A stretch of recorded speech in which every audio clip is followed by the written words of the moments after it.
saya sempat punya coffee shop yang waktu itu alhamdulillah atas izin Allah itu 3 bulan pertama omsetnya Masya Allah luar biasa sekali.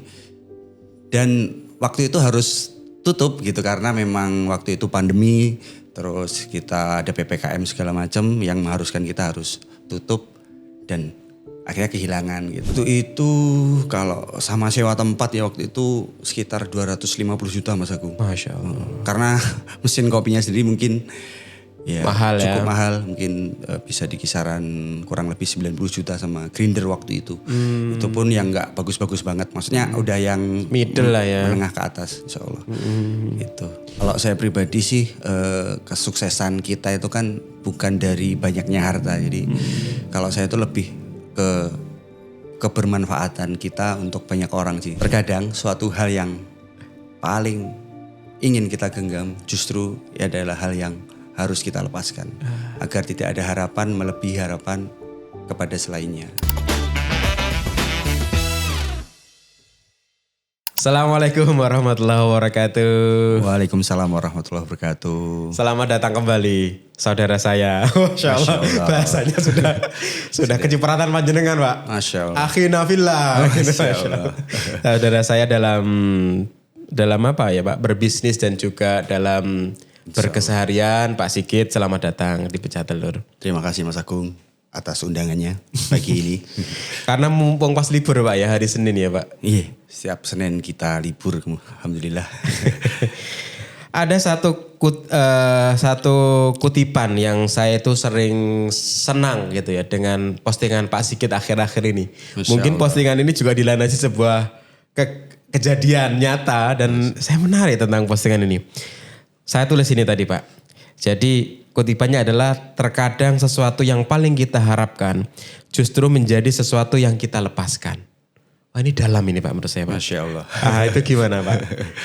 Jadi memang gini Mas Agung, pada dasarnya kan kita mengimani kalimat istirja, innalillahi wa inna ilaihi rajiun, bahwasanya sungguhnya kita adalah milik Allah dan kita akan kembali kepadanya. Jadi kutipan itu sih sebenarnya dari hasil saya ikut kajian waktu itu Ustadz Abdurrahman Zahir, hafizahullah ta'ala. Beliau mengatakan yang kurang lebih seperti tadi itu, agar kita berharap itu tidak terlalu berharap selain kepada Allah gitu Mas Agung. Kurang lebih seperti itu sih itu quote-nya gitu. Nah ini berarti kan quote ini kan sudah lama dan mungkin sudah mengkristal di kehidupan kita terlebih juga umat Muslim. Tapi kok akhir-akhir ini sering diposting gitu, ada kejadian apa gitu. Ya kurang lebih sebenarnya udah lama juga itu kata-kata yang sengaja saya simpan. Jadi kebetulan di kehidupan saya itu sudah sering kehilangan Mas Agung. Jadi mungkin kalau boleh saya flashback dulu, saya harus meninggalkan pekerjaan saya yang lama waktu itu di Surabaya dan harus juga meninggalkan teman-teman saya yang lama juga di sana gitu kan. Terus kemudian di bidang usaha pun waktu saya pindah ke Tulungagung itu saya sempat punya coffee shop yang waktu itu alhamdulillah atas izin Allah itu 3 bulan pertama omsetnya Masya Allah luar biasa sekali. Dan waktu itu harus tutup gitu karena memang waktu itu pandemi, terus kita ada PPKM segala macam yang mengharuskan kita harus tutup dan akhirnya kehilangan gitu. Padahal menurut saya itu adalah suatu hal yang pengen saya genggam karena saya berpikir itu selain coffee shop itu mendatangkan rezeki buat saya khususnya dan teman-teman barista, itu juga saya ada acara di sana. Itu yang bertujuan untuk dakwah sebenarnya, untuk orang-orang yang awam untuk lebih mengenal Islam gitu. Itu waktu itu namanya Coffee Story. Nah, itu jadi merasa kehilangan sekali sih waktu itu. Gitu. Pak Sigit, waktu kalau teman-teman mungkin belum paham konteksnya, jadi Pak Sigit dulu adalah seorang boleh dibilang bankir ya, seseorang yang kemudian kerja di perbankan, kemudian kata-katanya hijrah begitu Pak ya. Insya Allah Mas Agung. Hijrah dari Surabaya meninggalkan profesi lama, kemudian berpindah ke Tulungagung dan membuka usaha. Betul sekali. Usaha pertama berarti ya Koncoi Kopi itu Pak? Kalau usaha pertama itu malah di Surabaya dulu, di bidang minuman juga. Cuman waktu itu masih pakai gerobak-gerobak gitu, terus sempat jualan di pinggir jalan juga. Sempat usaha juga di tiketing, waktu itu dimodalin sama temen. Terus ya saya pulang karena memang kayaknya kita nggak akan bisa bertahan dengan biaya hidup di Surabaya dengan pendapatan kita yang jauh sudah berkurang dari sebelumnya gitu. Jadi kita realistis waktu itu. Saya ngajak istri, ngajak anak-anak dan alhamdulillah istri ngikut dan ya Koncoi mungkin bisa dibilang usaha yang kesekian ya, bukan usaha pertama juga gitu, usaha yang kesekian dan itu saya rasa itu ya cukup berhasil sih sebenarnya, cuman ya karena lain hal gitu kita harus tutup dan berganti ke usaha yang lainnya yang insya Allah sampai sekarang Mas Agung usaha tersebut gitu. Yang itu ya, nasi uduk Bang Jenggot. Betul sekali. Sebenarnya kan dari menurutku dari segi tujuan juga baik ya. Jadi Pak Sigit ketika pulang dari Surabaya kemudian hijrah ke Tulungagung membuka usaha kopi yang di situ ada ngajinya kan, ada kajiannya, kopi story itu kan. Artinya dari segi tujuan udah baik ya. Ada ngajak barista, ada ngajinya. Insya Allah juga halalan, thayyiban lah dibanding usaha sebelumnya yang di Surabaya. Tapi kalau kita bilang konteks ini kita coba dari sudut pandang spiritual gitu ya. Semua yang terjadi itu kan atas kehendak Allah ya. Betul sekali. Segala hal yang baik ataupun yang buruk kalau Allah tidak berkehendak maka tidak akan terjadi gitu ya. Tentu juga kita harus ikhtiar merubah dan sebagainya ya. Betul. Tapi kalau dari sudut pandang yang itu kemudian Pak Sigit ini sudah memiliki tujuan yang baik. Usaha yang baik. Lantas kok apa ya kira-kira ya? Message Allah dari tutupnya usaha Koncoi Kopi itu apa? Kan udah baik nih, udah mencoba yang lebih baik juga gitu. Apa kira-kira Pak Sigit kalau jenengan? Kalau saya ini kan kita sebagai seorang Muslim harus mengimani yang namanya takdir. Jadi mungkin saya udah pernah dengar juga bahwa apa yang terjadi di sini itu sudah tercatat takdir kita nanti akan seperti apa gitu. Jadi kalau kita beriman sama takdir Allah, insya Allah semua akan nyaman gitu, nggak akan gerundel gitu. Ya, tidak akan kecewa. Iya betul sekali Mas Agung. Itu sih. Saya lebih ke mungkin ini takdir Allah, qadarullah saya harus meninggalkan usaha yang lama. Kalau ngelihat ini kenapa sih gitu kan? Saya udah melakukan yang terbaik. Usaha-usaha saya juga insya Allah ini untuk kebaikan gitu kok malah saya harus tinggalkan itu gitu ya. Saya mengimani takdir dan insya Allah itu jauh akan lebih baik untuk saya dan orang-orang sekitar gitu Mas Agung. Jadi ya sesimpel itu, ini takdir gitu aja. Atau gimana? Apakah nggak ada evaluasi atau apa gitu ada nggak? Atau kalau muhasabah pasti ada Mas Agung ya. Mungkin salah satu cara Allah untuk mencuci harta saya bisa jadi seperti itu gitu. Mungkin cara-cara saya dalam mengelola ini kurang benar sesuai dengan apa yang Allah syariatkan gitu. Bisa jadi seperti itu sih. Oh baik. Nah ini kadang-kadang kan kita ini mencoba menyatukan dua elemen yang kadang-kadang kita melihat itu berbeda tapi sebenarnya nggak berbeda. Jadi sudut pandang spiritual dan sudut pandang ilmu bisnis kan gitu tuh Pak. Betul sekali. Nah kalau dipandang dari sudut bisnis, apa pelajaran yang Pak Sigit waktu itu bisa share kepada kita ketika awal-awal rame, 3 bulan rame kemudian harus tutup di bulan keempat gitu kan berarti ya. Betul. Nah itu apa Pak Sigit? Kalau waktu itu juga sebenarnya sudah planning matang ya kita waktu itu. Undang yang namanya konsultan karena memang saya nggak punya ilmu di bidang kopi sebelumnya. Kita bayar konsultan, kita training untuk baristanya gitu dan untuk di bidang itu pun akhirnya kan kita tahu ilmunya gitu kan. Oke.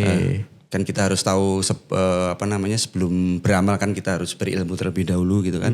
Nah sebenarnya secara teori itu insya Allah sudah lakukan. Kita udah lakukan dan kita nggak ada yang tahu takdir Allah bahwa tahun itu adalah tahun pandemi. Jadi ya kita berbaik sangka aja gitu, berbaik sangka kepada Allah. Karena hal-hal yang bersifat teknis itu semuanya udah kita lakukan. Kan jika kalian tidak mengetahui maka bertanyalah pada ahlinya kan gitu. Makanya saya sempat undang konsultan itu waktu itu Indonesia Coffee Master 2019. Jadi kita nggak main-main. Udah serius banget loh itu ya. Itu. Indonesia Coffee Master diundang ke sini. Betul. Itu ada Mas Dadang Darmawan, ada Mas Ovi Kurniawan sama Mbak Irma Roseta itu sampai sekarang beliau masih di Kopi Nasional masih punya nama itu.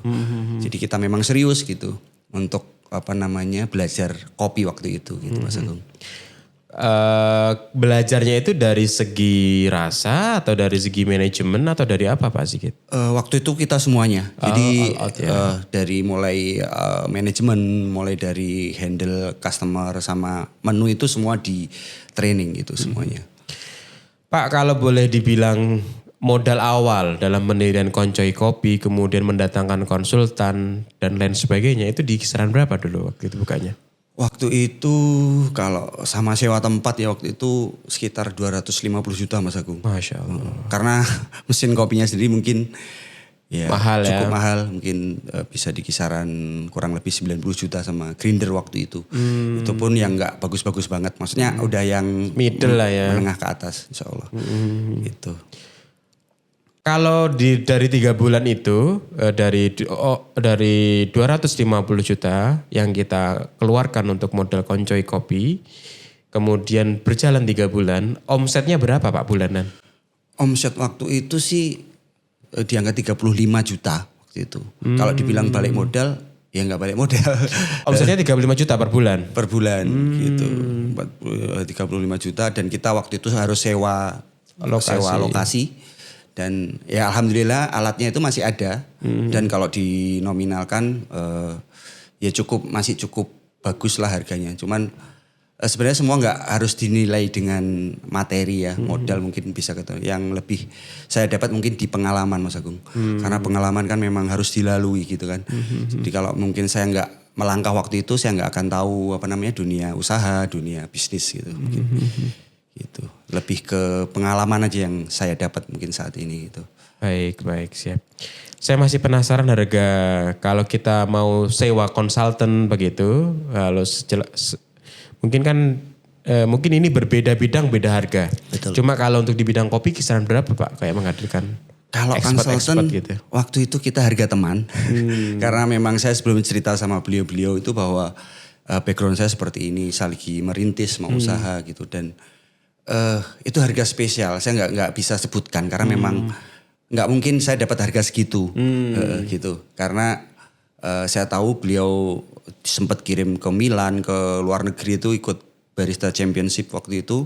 Dan kalau saya bayar segitu itu nggak mungkin. Saya rasa itu nggak cukup. Murah gitu ya. Murah banget. Okay. Karena pertolongan Allah juga. Waktu itu beliau mau jadi juri ke Jogja juga. Jadi mampir ke sini dulu ke Tulungagung lalu lanjut ke Jogja gitu. Mungkin kalau nggak karena Allah yang gerakan mereka ke Tulungagung, ya nggak akan dapat harga segitu gitu waktu itu. Oke, itu kan harga teman. Kalau harga umumnya berapa berarti kalau harga umum kan boleh disebut berarti? Harga umum kalau kita franchise saja contoh brand A itu udah di 90 juta Mas Agung. Untuk franchise ya 90 juta, ada yang 125 juta gitu. Oke, kalau franchise tentunya lebih mahal kan Pak. Kalau konsultan mungkin agak di bawah ya. Mungkin di bawah itulah. Ya. Karena cuma setup aja kan. Bukan cuma sih, setup. Jadi nata semua begitu yang bantuin setup lah ya. Betul sekali. Oke. Pernah gak berpikir seperti ini Pak Sigit? Ya Allah, kenapa sih pandeminya tahun ini gitu. Kenapa gak tahun depan gitu. Kalau tahun depan kan udah agak lumayan, minimal udah 3 bulan plus 1 tahun gitu. Udah balik modal gitu. Pernah gak terpikir seperti itu? Kalau waktu itu enggak sih, karena memang semua mengalami sih Mas Agung. Jadi enggak cuma saya sendiri yang waktu itu mengalami kesusahan. Jadi itu sudah jadi bencana nasional juga waktu itu kan. Betul. Dan makanya saya mungkin dari situ juga hikmahnya saya jadi kreatif nih. Kira-kira apa yang bisa kerjakan di masa pandemi seperti yang lalu itu. Maka muncullah kayaknya kalau buat ngopi orang waktu itu lebih ke kebutuhan pokoknya daripada untuk sekedar ngopi. Gitu. Karena makanya tercetuslah nasi uduk gitu ya. Gitu. Mungkin kalau saya nggak mulai koncoi kopi dulu, ya nggak akan ada nasi uduk Bang Jenggot sampai sekarang. Gitu. Nah gini Pak Sigit, jadi kejadian itu juga mengenai di saya. Jadi waktu izin memberikan informasi tambahan. Jadi waktu itu juga mengenai di saya. Jadi waktu tahun 2019 juga saya lagi gencar-gencaran scale up. Jadi semua tak pertaruhkan untuk scale up bisnis fashion saya gitu ya. Dan di tahun itu kita nggak tahu kok tiba-tiba pandemi. Nah kadang-kadang guyonan saya sama teman-teman. Kayaknya kalau pandemi itu diundur 1 tahun saya sudah kaya raya ini. Itu guyonan ya, bukan untuk tidak menerima takdir gitu ya. Tapi karena ada pandemi itu kemudian fashion saya menjadi tidak berkembang. Ada pecah telur juga. Masya Allah. Lebih besar lagi Allah ganti. Masya Allah. Kalau lebih besar dari segi nominal tidak. Lebih besar dari segi nominal gitu tidak. Karena waktu itu fashionnya luar biasa gede. Tapi kalau lebih besar dari hal ketenangan iya. Lebih besar dari hal kemudahan iya. Dan mungkin dari segi kebermanfaatan. Insya Allah dari segi kebermanfaat. Masya Allah. Ya lebih bermanfaat ya. Karena ini luar biasa menggerakkan banyak orang pecah telur itu. Begitu. Masya Allah. Berarti Pak Sigit juga gitu ya. Jadi kalau dilihat kalau di compare nih antara koncoi kopi dan juga nasi uduk Bang Jenggot. Ini berarti lebih mantepan nasi uduk Bang Jenggot begitu ya? Kalau secara orang lihat prestis gitu kan pasti wah ini owner coffee shop. Kayaknya lebih keren ya. Lebih keren. Lebih keren gitu. Cuman dibilang kalau Bang Jenggot itu kan kayak breakfast stall gitu. Jadi kayak gerobak gitu Mas Agung awalnya gitu. Sebelum punya tempat yang lebih proper dari yang sebelum-sebelumnya itu kan kita pakai gerobak dulu. Gitu. Jadi ya tapi sih sebenarnya nyaman-nyaman aja mau dibilang owner coffee shop atau dibilang bakul sego itu saya aman-aman aja, yang penting saat ini halal dan lebih tenang insyaallah gitu. Berarti kalau tadi kan saya di pecah telur lebih tenang, lebih nyantai, lebih insya Allah lebih manfaat. Kalau dari nasi uduk Bang Jenggot ini lebihnya apa dibandingkan koncoi kopi? Ya lebih kan waktu itu tutup dan saya belum menikmati hasilnya boleh dibilang. Belum menikmati hasilnya dan ini alhamdulillah cukup lah untuk hidup sehari-hari, untuk sekolah anak-anak gitu insyaallah lebih itu, dan lebih banyak karyawan juga kan untuk sebelumnya. Pak itu secara mekanisme seperti apa ya? Katakanlah buka 3 bulan, kemudian pandemi datang langsung ditutup gitu kah atau seperti apa? Kita sempat bertahan waktu itu karena kan ada kayak anjuran untuk PPKM untuk buka di malam hari gitu atau malam hari dibatasin gitu kan. Cuman kayaknya jadi nggak efektif, jadi mau nggak mau kita juga harus berhenti gitu karena ya itu semua kan harus tutup di jam sekian gitu kan waktu itu, nggak boleh kumpul-kumpul gitu. Bertahannya berapa lama? Itu kita mulai Oktober Mas Agung, akhir Desember itu kita harus sudah close dan baru mulai lagi setahun kemudian dan itu sudah mendekati habisnya sewa tempat. Makanya saya muncullah ide itu tadi, kira-kira apa ya ini agar saya enggak, kalau mau ngelanjutin untuk sewa kontraknya juga lumayan gede waktu itu gitu. Yang kira-kira bisa buat usaha lainnya gitu. Siap. Kalau tercetus nasi uduk Bang Jenggot itu setelah berapa lama dari kejadian itu?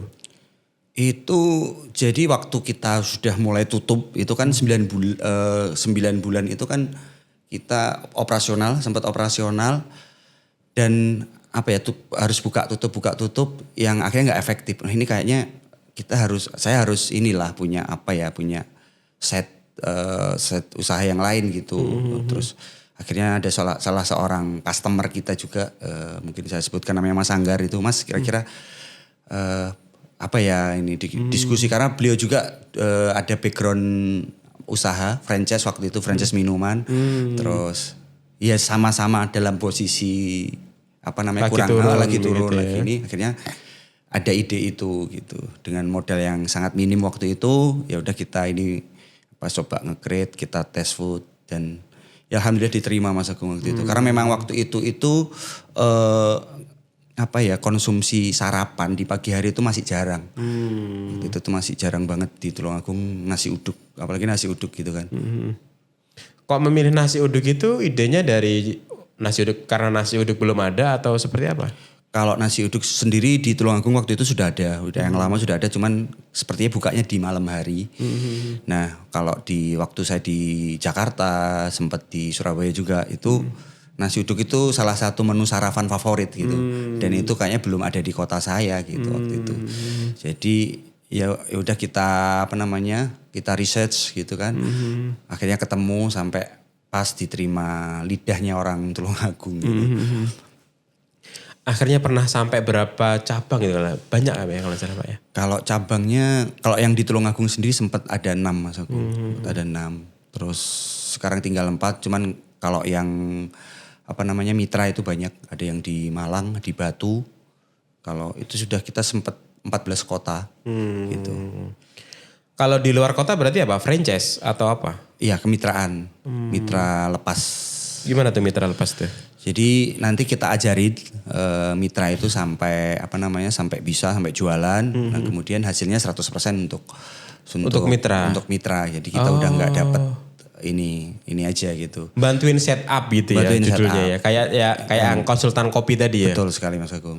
Cuman masih pakai nama Nasi Uduk Bang Jenggot gitu. Oh, nggak takut kemudian misal ternyata dia melakukan sebuah SOP yang kurang baik, kemudian jadi kesini kena dampaknya nggak ada kekhawatiran seperti itu? Insya Allah sih ini sih asal masih sesuai dengan resep 11-12 lah Mas Agung.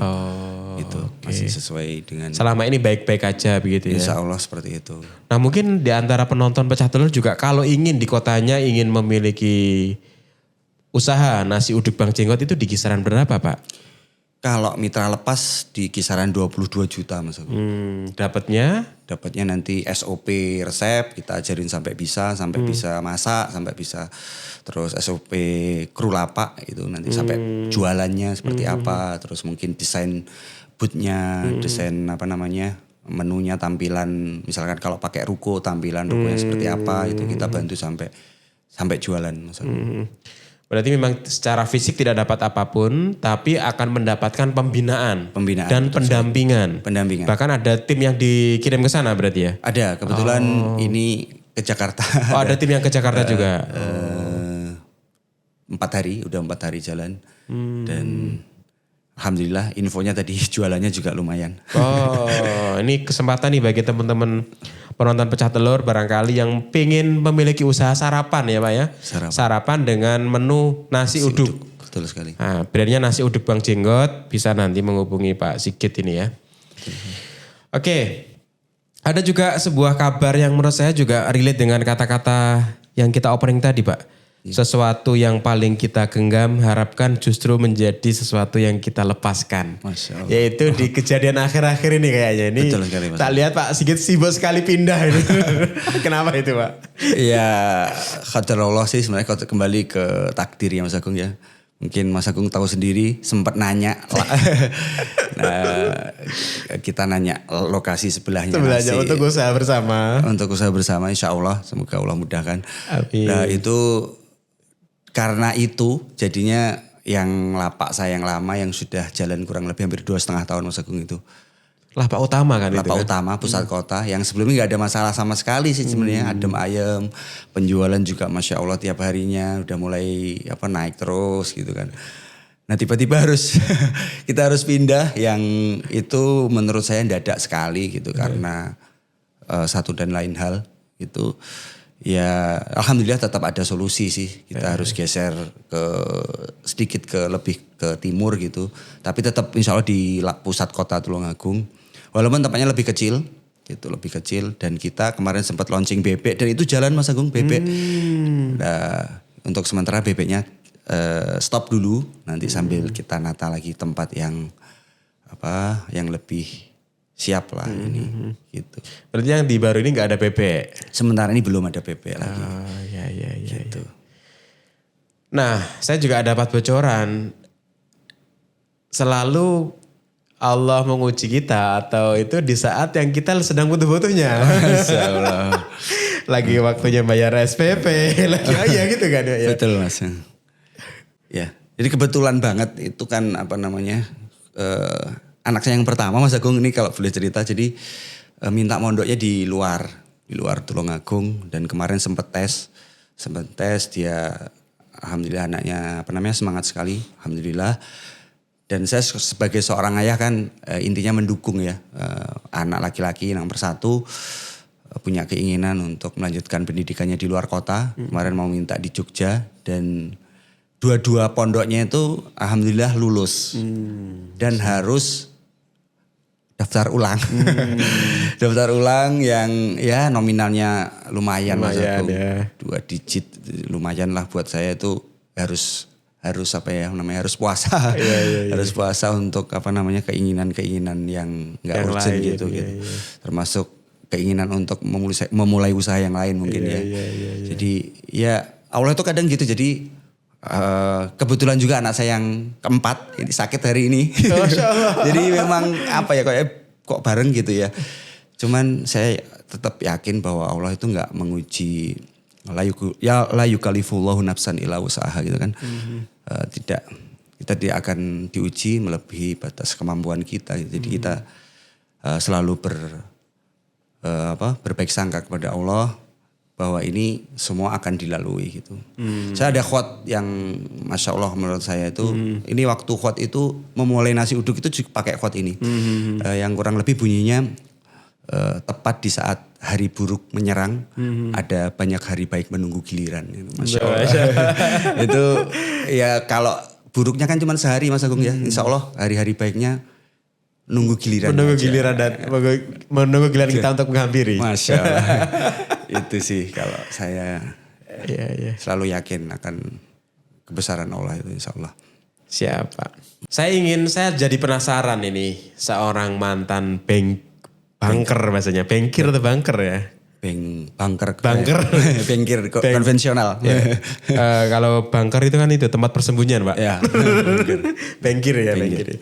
Seorang bankir yang kemudian hijrah, kemudian pindah-pindah usaha, diterpa banyak ujian dalam kehidupan juga, bangkit lagi, diuji lagi, bangkit lagi sampai di step ini.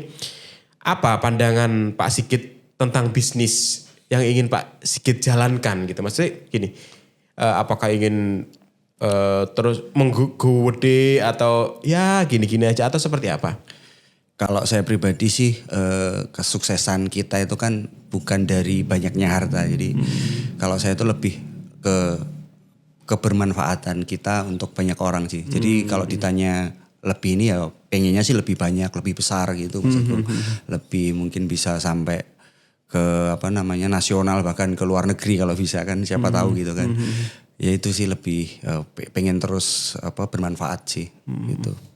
Jadi kata kuncinya manfaat ya. Iya, insya Allah. Walaupun sebenarnya ketika kita lebih besar, lebih nasional, bahkan lebih internasional, secara secara konsekuensi pasti akan mengganggu kesibukan kita, Pak. Betul sekali, Mas. Nah itu gimana? Iya, karena kan apa namanya segala sesuatu kan pasti kita ada konsekuensi yang harus kita ambil.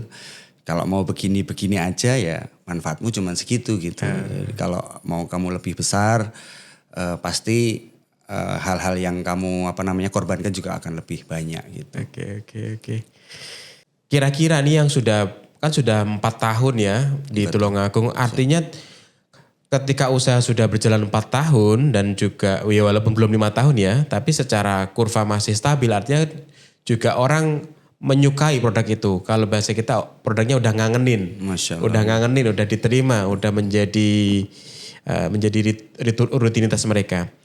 Itu berapa Pak? Kalau boleh dari segi kuantitas itu berapa penjualannya atau apa gitu? Kalau kita di lapak pusat kota itu kan memang yang pertama di situ gitu. Itu daripada lapak-lapak yang pakai gerobak yang kecil itu di kisaran 70 sampai 80 pack per hari Mas. Jadi kalau yang pakai gerobak itu kita kisaran 35 pack sampai 50 pack sehari gitu.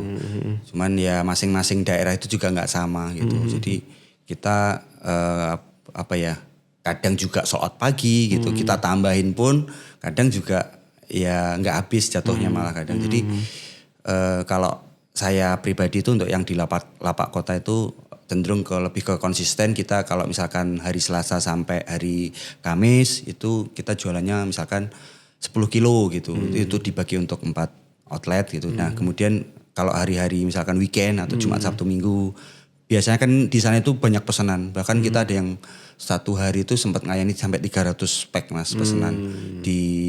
Biasanya kalau ada Jumat berkah gitu. Terus kalau yang weekend itu memang orang-orang mungkin malas masak kali ya. Jadi kita stoknya lebih tambahin. Biasanya sampai 13 bahkan sampai kita pernah 18 kilo per hari itu pernah. Jadi ya itu kita menyesuaikan gitu. Jadi, sebisa mungkin kita habis. Jangan sampai, karena kan kalau nasi uduk itu beda sama minuman ya kan. Jadi kalau misalkan gak habis itu ya mau gak mau itu kerugian gitu. Karena kita gak jual yang gak fresh. Kita karena masak hari itu, kita jual hari itu gitu. Siap. Kalau dari mitra Pak, yang dari berapa kota itu tadi, yang penjualannya paling baik di angka berapa? Kalau info ya kemarin itu, contoh di Batu dulu itu sempat sehari 60 pack sempat mas. Jadi kita bukanya pagi kebetulan jam 6 pagi sampai jam setengah 11 paling siang. Itu jadi sampai 60 pack gitu. Jadi kalau misalkan di rata-rata dari harga 10.000 sampai 18.000 ya mungkin teman-teman bisa hitung di sana mas aku. Gitu. Biasanya umumnya Pak dari buka jam 6 pagi sampai umumnya jam berapa tutupnya? Tutupnya kalau pas weekend itu jam 9 itu biasanya kita udah sold out. Bahkan kadang pagi kalau kadang kan ada pesanan yang nggak confirm sebelumnya. Jadi memang kita nggak siapin stoknya gitu. Jadi tiba-tiba jam 7 habis juga pernah gitu. Jadi ya nggak pasti sih gitu. Cuman kita batasin memang pangsa pasar kita itu untuk sarapan itu maksimal setengah 11 gitu. Kalau nggak habis gimana Pak berarti? Kalau nggak habis biasanya nasi itu kita selamatin, itu kita jemur Mas Agung. Tetap kita olah untuk kita jemur. Kalau orang Jawa jadi karak dan jadi karak pun itu kita masih bisa jual juga. Jual karak berarti ya? Jual karak. Jadi nggak benar-benar yang mubazir gitu nggak, karena masih bisa kita manfaatkan gitu. Baik. Kalau yang paling repot berarti persiapannya Pak ya? Persiapan H-1 biasanya itu kita inikan lauknya. Jadi meskipun kayak mesti hari ini Senin gitu, kita tetap yang di dapur itu tetap aktivitas karena persiapan untuk besok pagi, untuk lauk-lauk besok gitu. Tapi untuk nasi terus yang harus fresh di pagi itu ya kita masaknya pagi. Gitu. Berarti kalau lauk gitu masaknya di jam kerja kayak gini, jam 6 sampai jam 12 juga? Betul gitu. Masak lauk ayam-ayam ataupun serondeng-serondeng atau apa gitu ya? Lebih ke kering kentang, kering tempe. Kering kentang, kering tempe. Kan harus kupas, kemudian goreng segala macam. Kalau nasi masaknya di pagi harinya. Betul sekali. Jam berapa Pak?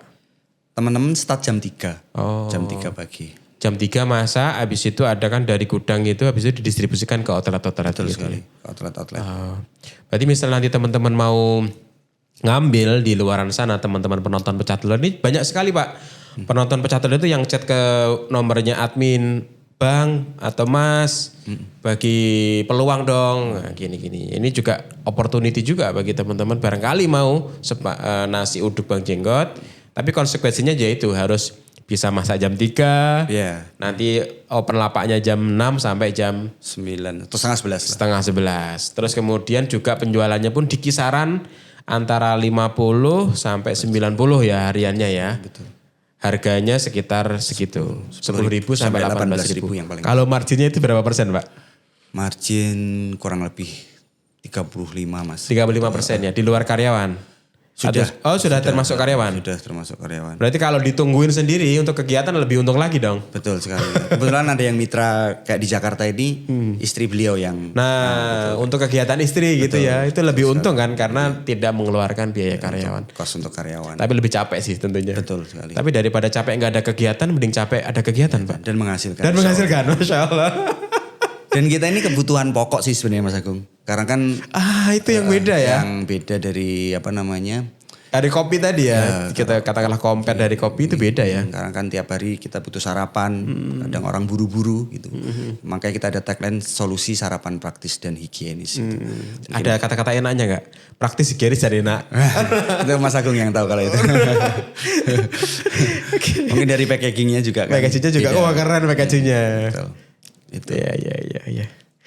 Baik Pak Sigit, terima kasih udah datang. Closing statement dari Pak Sigit. Closing statement. Apa ya Mas Agung ya? Jadi mungkin tadi kan judul di awalnya itu kan apa namanya? Terkadang suatu hal yang paling ingin kita genggam justru adalah hal yang harus kita lepaskan. Agar tidak ada harapan melebihi harapan kepada selainnya. Insyaallah. Terima kasih, syukuran udah datang. Selamat, semoga usahanya makin sukses. Amin. Keluarganya makin sehat, lancar, bahagia, berkah. Amin. Di dunia sampai akhirat. Amin. Terima kasih. Doa yang sama juga untuk penonton Pecah Telur. Assalamualaikum warahmatullahi wabarakatuh. Waalaikumsalam warahmatullahi wabarakatuh.